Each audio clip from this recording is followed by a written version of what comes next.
किसी चीज़ की तमीज़ नहीं है तुझ में, ना घर संभालने की ना बच्चे।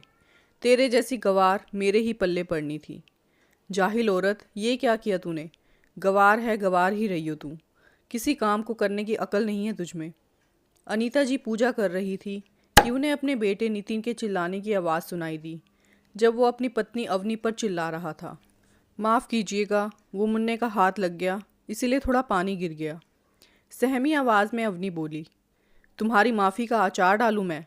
तुम्हारे माफ़ी मांगने से मेरी ये शर्ट सूख जाएगी क्या? पहले ही मुझे देर हो रही है, ऊपर से ये। किसी चीज़ की तमीज़ है तुझ में? ना घर संभाल सकती है, ना बच्चे, ना ढंग से रहना आता है, ना कोई काम करना। मेरी किस्मत फूटी थी जो ये जाहिल मेरे पल्ले पड़ गई। नितिन अवनी को धक्का सा दे शर्ट बदलने चला गया। ये अनीता जी के घर का रोज़ का किस्सा हो गया था। असल में नितिन किसी लड़की से प्यार करता था, पर उसने नितिन को धोखा दिया। बाद में घर वालों के कहने पर नितिन ने अवनी से शादी तो कर ली, पर वो पत्नी सिर्फ उसका घर संभालने के लिए थी। पत्नी को मान सम्मान भी दिया जाता है, ये तो वो भूल ही चुका था। अनीता जी ने कितनी बार प्यार से, डांट डपट से बेटे को समझाने की कोशिश की, पर 2 बच्चों का पिता बनने के बाद भी नितिन में कोई बदलाव नहीं आया। उल्टा जब अनीता जी उसे समझाती, वो अवनी से और बुरा व्यवहार करता। अवनी में भी गजब का सब्र था, जो कभी कार्तिक को पलटकर जवाब नहीं देती थी। पर अनीता जी को ये सब बुरा लगता था। उन्होंने अवनी से कितनी बार कहा कि अपने लिए बोलना सीखो, पर अवनी हर बार जवाब देती, माँ जी, घर की शांति के लिए चुप रहना ही सही है। पड़ोसी तमाशा देखें, इससे अच्छा घर की बात घर में ही रहे। वक्त के साथ अपने आप सब ठीक हो जाएगा। पर अनीता जी को अवनी की बात पसंद नहीं आती, क्योंकि वक्त के साथ नितिन का रवैया अवनी के साथ और ज़्यादा खराब होता जा रहा था। हे देवी माँ, इस बच्ची की रक्षा करना, जाने इतना सब्र लाती कहाँ से है। रोज़ अपमानित होने के बावजूद भी सबकी सेवा में जुटी रहती है। आप मेरे नालायक बेटे को थोड़ी सद्बुद्धि दो। पूजा समाप्त करते हुए अनीता जी बोली, माँ जी, आपका चाय नाश्ता। अवनी अपने 6 माह के बच्चे को गोद में लिए ही काम निपटा रही थी। ला, मुन्ने को मुझे दे और तू भी अपना नाश्ता ले आ। बच्चे को दूध पिलाती है, भूख लगी होगी। अनीता जी पोते को पकड़ते हुए बोली, तुम खाओ माँ, इसे तो सारा दिन ठूसने के अलावा और काम ही क्या है, खा लेगी बाद में। जूते के फीते बांधता नितिन व्यंग्य से बोला, शर्म कर ले शर्म, बीवी है तेरी जो तेरा सारा घर संभाले है, तेरे बच्चों को देखती है, सारा दिन तेरी माँ की सेवा करती है, तेरे हर कहे से पहले हर चीज़ हाजिर करती है, और तुझे उसकी रोटियां खरती है, नालायक कहीं का। अनीता जी गुस्से में बोली, पर हर बार की तरह नितिन उठकर चलता बना। अवनी की आंख में आंसू आ गए। माँ जी, आप खाइए, मैं बाद में खा लूँगी। मुन्ने को सास की गोद से लेते हुए अवनी बोली, बैठ इधर और ये बता कब तक सहती रहेगी तू ये?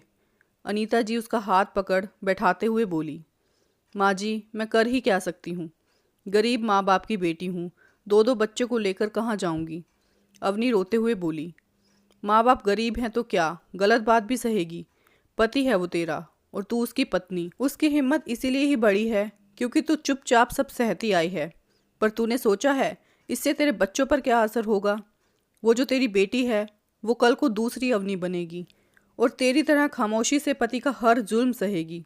और ये जो मुन्ना है ना, ये नितिन बनेगा और अपनी बीवी पर ऐसे ही जुल्म करेगा, क्योंकि ये यही सब देख बड़े हो रहे हैं। समझी तू? तेरी एक चुप्पी भविष्य के लिए कितनी घातक होगी तू सोच भी नहीं सकती। अनीता जी बोली। उनकी बात सुन अवनी सोच में पड़ गई, क्योंकि सास कुछ गलत भी नहीं कह रही थी। माँ जी, तो मुझे क्या करना चाहिए? मैं तो ये घर छोड़कर भी नहीं जा सकती। अवनी रोते हुए बोली, तू ये घर छोड़कर जाएगी भी क्यों? ये घर तेरा भी उतना ही है जितना बाकी सभी का। अनीता जी ने कहा। तो मैं क्या करूँ माँ जी? बेबस अवनी बोली।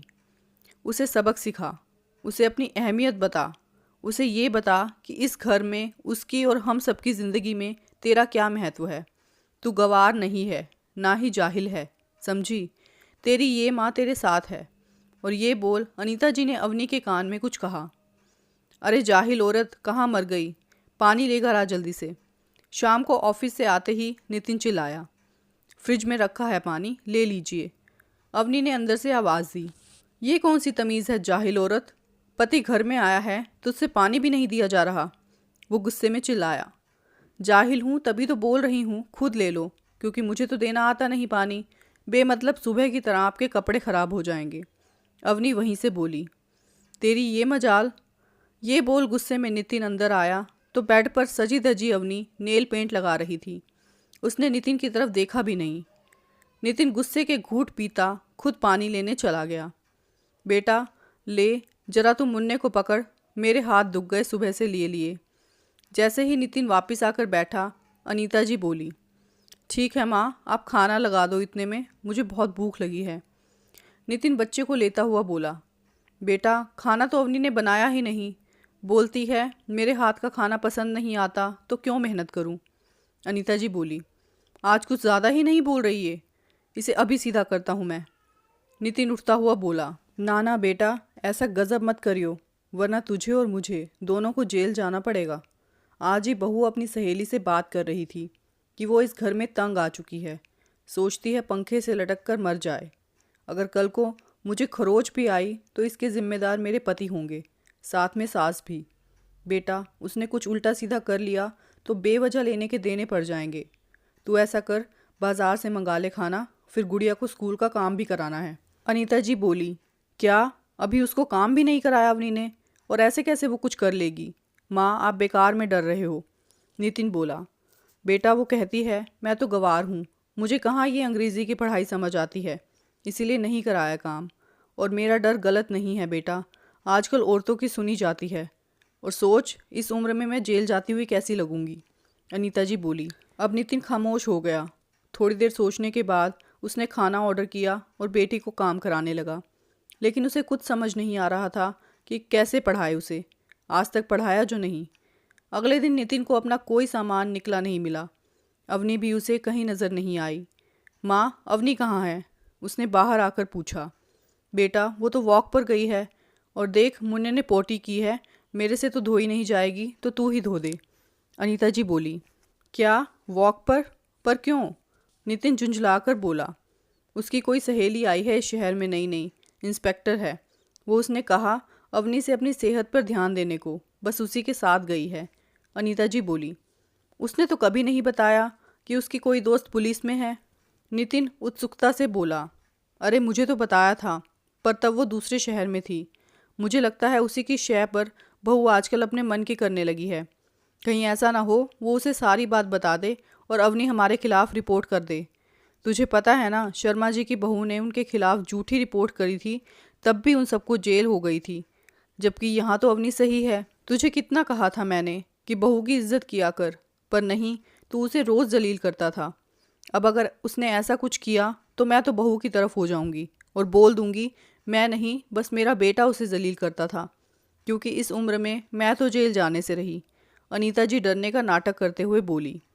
अब वाकई में ही नितिन सोच में पड़ गया। उसने मुन्ने को उठाया और बाथरूम में चल दिया।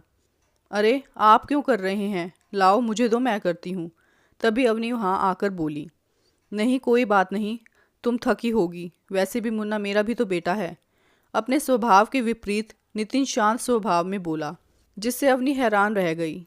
वो रसोई में गई और सास के कहे अनुसार बस ब्रेड चाय बनाई।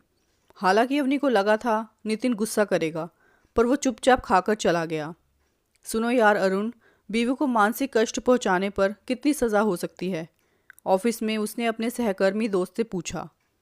अब ये तो जज के और कितना कष्ट पहुंचाया गया है उसके ऊपर निर्भर करता है। पर तू क्यों पूछ रहा है, भाभी जी ने केस वेस कर दिया क्या। अरुण बोला, कैसी बात करता है तू, वो क्यों मुझ पर केस करेगी, चल काम करने दे। नितिन बोला, उसका मन काम में नहीं लग रहा था। वो यही सोच रहा था अगर अवनी ने केस किया तो क्या इल्ज़ाम लगा सकती है। यही सोचते सोचते उसके प्रति किया अपना व्यवहार याद करने लगा।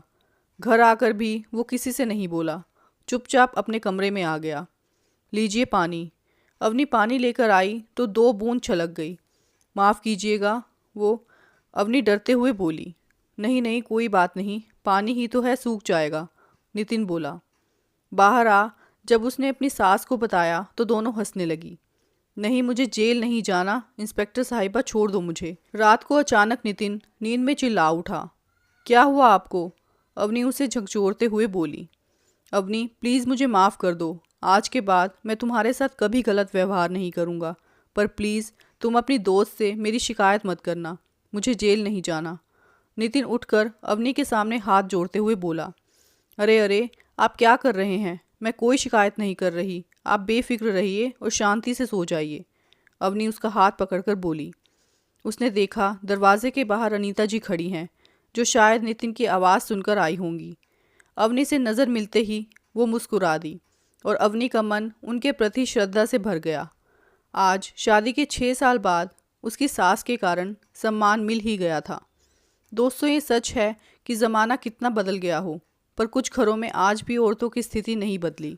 मनपसंद शादी ना होना, व्यापार में कोई नुकसान हो या कोई परेशानी, कुछ पति बहुत आराम से इसका दोषी पत्नी को मान उन्हें जलील करते हैं। यहाँ तो अवनी की सास ने उसका साथ दिया, वरना ज़्यादातर घरों में सास भी बेटे के साथ ही मिल जाती है। ऐसे में उस औरत को या तो खुद कदम उठाना पड़ता है या घुट घुट कर जीना पड़ता है। यहाँ कुछ लोग कहेंगे कि ऐसे पति को छोड़ देना चाहिए था, पर दोस्तों, कुछ औरतों के लिए ये भी आसान नहीं होता, क्योंकि समाज तो क्या, परिवार भी साथ नहीं देता। किंतु मैं ऐसी औरतों को यही कहूँगी, पति पति है, कोई परमेश्वर नहीं कि उसकी हर अनुचित बात भी सहन करते रहो। जब तक आप खुद अपने लिए आवाज़ नहीं उठाएंगी, कोई कुछ नहीं कर सकता। यहाँ ऐसी स्थिति में मैं अनीता जी को नमन करना चाहूँगी, जो उन्होंने बेटे को सही रास्ते पर लाने के लिए न केवल बहू को प्रोत्साहित किया, बल्कि उसका साथ भी दिया। दोस्तों, इस कहानी के बारे में आपकी क्या राय है, कमेंट करके ज़रूर बताना। और चैनल पर नए हैं तो चैनल को सब्सक्राइब, वीडियो को लाइक और शेयर करना बिल्कुल मत भूलना। फिर मिलते हैं एक नई कहानी के साथ। Till then take care, bye bye. Thank you for watching this video.